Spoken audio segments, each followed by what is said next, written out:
tayo magpaliwanag. Magbayad ka! Wala na akong may biling bigas eh. Paano kita kayo babayaran, ha? Yung pasok nyo, late. Aga nyo pa umuwi. Paano maga kami muuwi? Puro kayo inuman, oras sa trabaho. Hindi kami umiinom dahil alam namin bawal yan. Wow, ha? Nagsisinungaling ka. Tanungin kasama ko.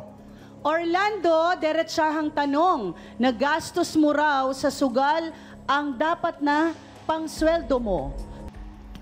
Nalulun po ako sa sugal eh. At hindi ka ba nakabawi? Naipit na po ako eh.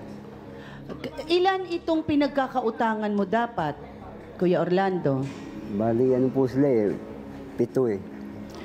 Eh, 2 lang po nagreklamo sa akin eh. Ano bang ginagawa mo bilang kontratista? Kinukuha mo na ba ang bayad ng nagpapagawa ng bahay sa iyo? Depende po sa may-ari. Okay, so paano ka kumikita rito? Paano ka kumukuha ng pansweldo? Kung ano yung nagawa nila po maghapon, buong sa linggo. Binabase ko po yun. Eh kaso nga po, minsan papasok sila, mas naman pa yung absent. Tanghali na pumasok, alas 9 pasado na, wala pa sila. Ang aga pa umuwi. Anong klaseng trabador yan?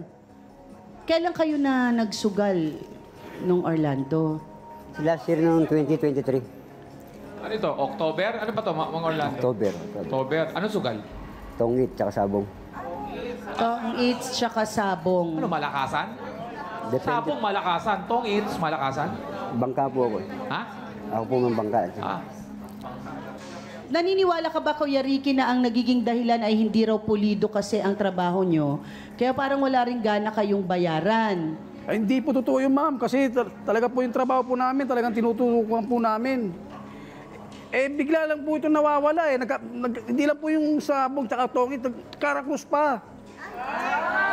Anong panahon na ganyan na ang nakikita ninyong sitwasyon, Kuya Ricky? Eh, bakit kayo nagpatuloy sa pagtatrabaho? Eh, kasi nga, ma'am,